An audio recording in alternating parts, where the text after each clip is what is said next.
After making the cherry side table, I was left with a lot of scrap cherry wood. And since I had been borrowing my dad's oak mallet for a while now, I figured it was time to make my own and use some of the scrap cherry wood. I really liked the handling and feel of this oak mallet, so I measured the pieces and sketched an idea that would be close to the same size. Now, there were some things that I was not a fan of having used this mallet for a while, so I altered my design to fit more of what I was looking for. I then transferred these measurements to the scrap cherry pieces. I made sure to avoid any sapwood or knots in the wood when drawing out the cuts. For this project, I wanted to challenge myself to make everything by hand without the assistance of power tools. I figured this would be a great way to get some practice in with the new planers and hand tools I picked up. Off camera, I made myself a guide block for the crosscut saw. It's essentially a square oak block with magnets to hold the saw square. It's not the prettiest guide block out there, but it definitely works.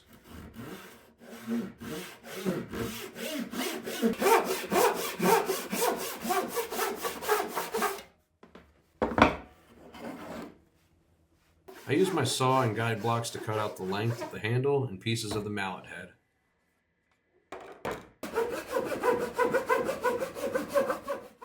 I saw a lot of other woodworkers online using these Temple tool saws, so I decided to pick one up and give it a try. Now, I have no affiliation with Temple tools, but I must say the thing I love most about this saw is how clean and thin the cut lines are. If anyone watching is looking for some new saws, I highly recommend checking out Temple Tool Co. on Amazon.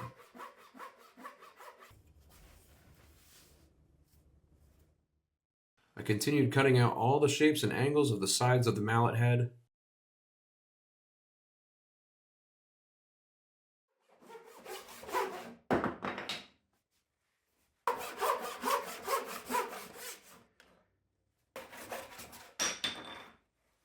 Both sides of the mallet head were cut out. They're a little uneven, but it should be easy to plane and sand them flush. I then began working on the tapered shape of the handle and scribed the ends of the handle where I had marked. I then made a small cut in the scribed line with the saw. When using the planer, I didn't want the ends to tear out, so these small cuts will prevent that from happening. Since I don't have a vise on this bench, I had to make a jig with clamps that would hold the handle in place. I began planing the tapered sides of the handles on my very unsturdy workbench. Unfortunately, as the workbench would move, it would sometimes pull my light over since it's plugged into the bench. To assist with planing the angles, I would sometimes shim some wood underneath one side of the board.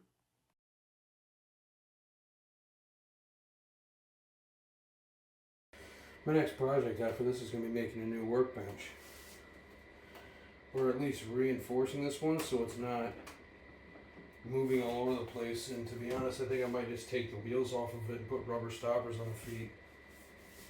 I know I'm complaining, but it's taken me a while because I have to hold the workbench with my foot while pushing it so the workbench doesn't keep sliding forward and pull the light over. This awkward posture made for a great workout. I continued planing both sides while my workbench ran away from me. Apologies for the weird camera angles.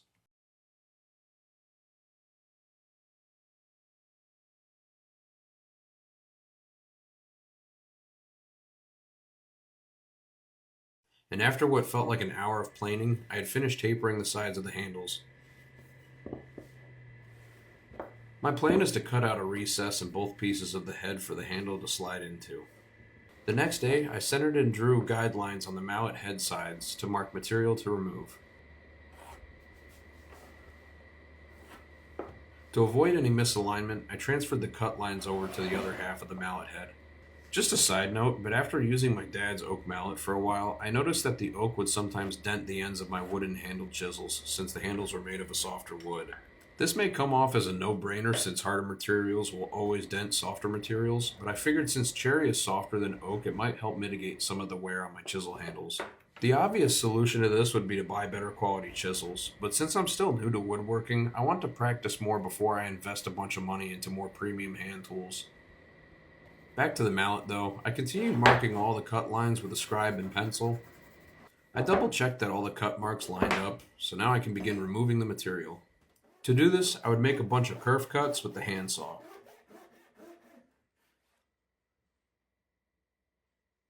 And be careful not to go too deep with the cuts. Using the guide block, I would make a curve cut roughly every 1/4 inch between the gaps of the material to be removed.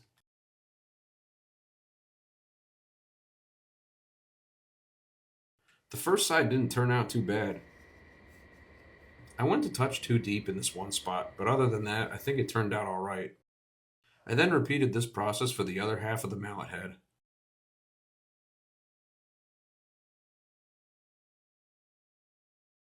And then clamped the sides down and began to chisel out the material. Now it is a bit ironic that I'm using a wood mallet to make a wooden mallet, but any type of mallet would work for this. Like I mentioned before, just be sure not to damage your chisel handles if you're using a harder mallet. These Jorgenson chisels in particular have a metal base, so I'm not too worried about these ones. Before laying the mallet side flat, I made sure to score the edge of the opening so the chisel wouldn't tear out the material at the base.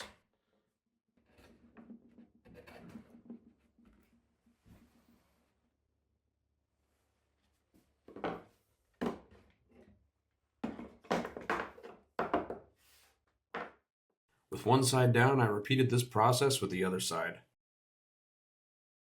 I ended up switching to a smaller chisel since it was a little bit easier to work with. Both sides were done, so now I can glue the two halves together. For the glue, I'm using TiteBond 3.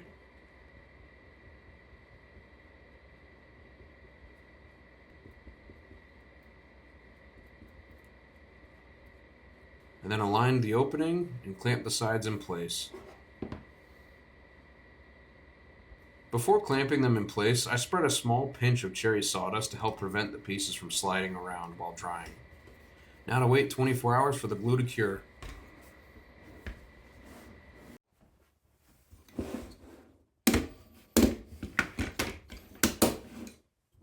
Not bad. The sides are a little uneven, but that should be an easy fix with some planing and sanding. I then squared the mallet head to the table and clamped it in place. And then began planing the edges square. On top of fixing the stability of this workbench, I think a good future project would be to make a quick release vise for tasks like this.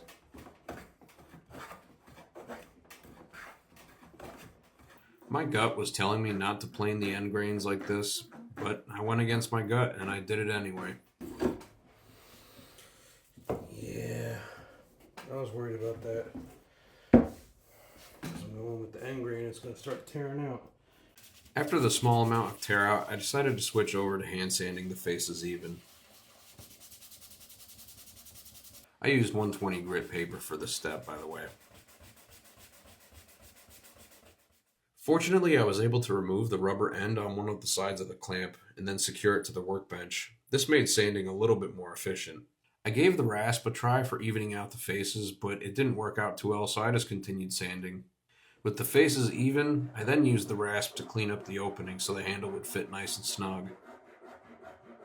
Time for the first test fit. It's definitely snug, but I'll hold off on removing any more material from the mallet head opening. I don't want the head to become too loose and slide down the handle as I'm using it. I do really like the weight and feel of this mallet so far. I then marked the handle as a guide for shaping.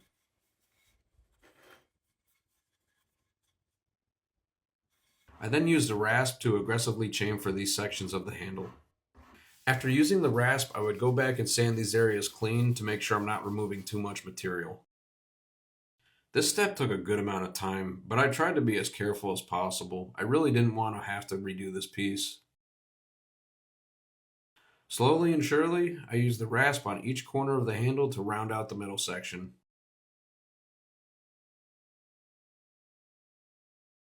Now I'm aware that I might get flamed in the comments for how I'm using the rasp here. I definitely need to do some research on the correct way to use them.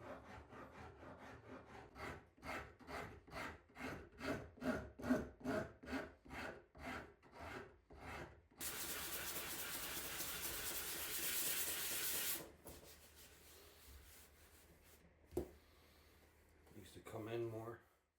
I alternated between a couple of different rasps. Some were more aggressive than others, but I made sure to constantly sand and check that I wasn't removing too much material. The workbench was getting a little antsy during this step as well.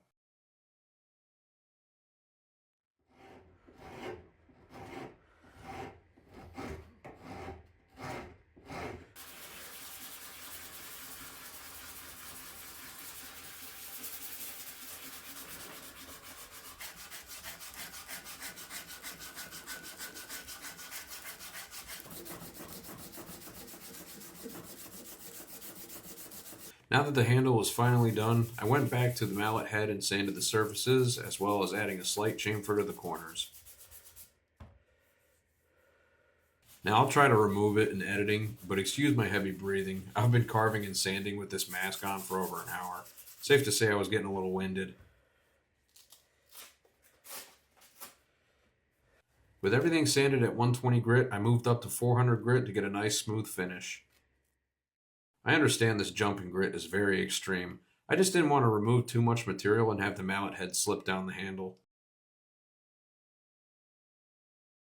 With the sanding complete, I can now brand my logo onto the sides of the mallet head.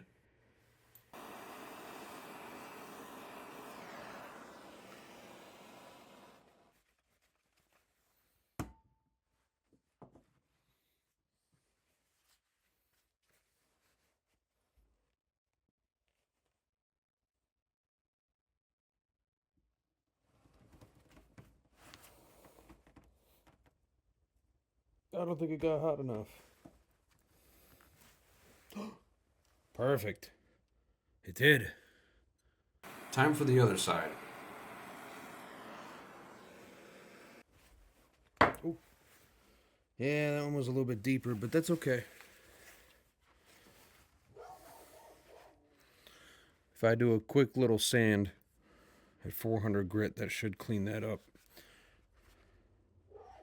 That looks awesome. That one turned out a lot better. I think I heated this one up for too long. I brought everything back inside and cleaned up the one side with 400 grit paper. Much better.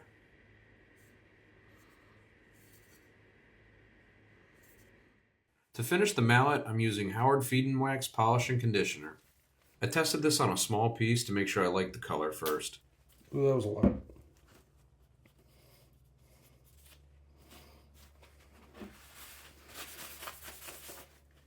I really like the natural cherry color this brings out. I'll definitely be using this on the mallet.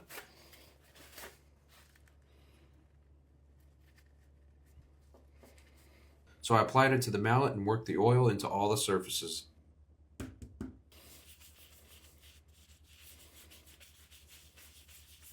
Unfortunately, as I was doing this, I noticed I didn't sand the faces as well as I thought, and some of the glue was still visible.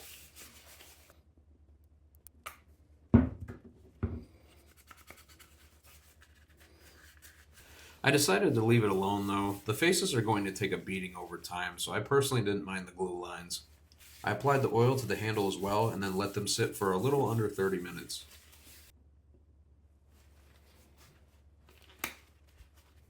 After, I came back and wiped off all the excess oil.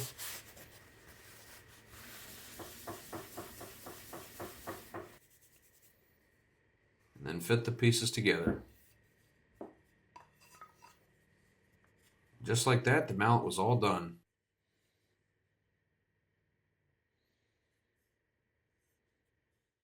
Here's a side-by-side comparison to the old mallet. I opted for a flat top to be able to get into tighter spaces. I also made the rounded portions of the handle longer so I can grip higher up on the mallet.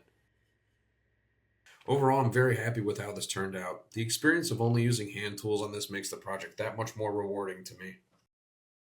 The only areas I'm not too thrilled about are these small tear-outs on the top and the glue lines on the faces. But like I said, the faces are going to take a beating over time, so those glue lines are probably not going to be there forever.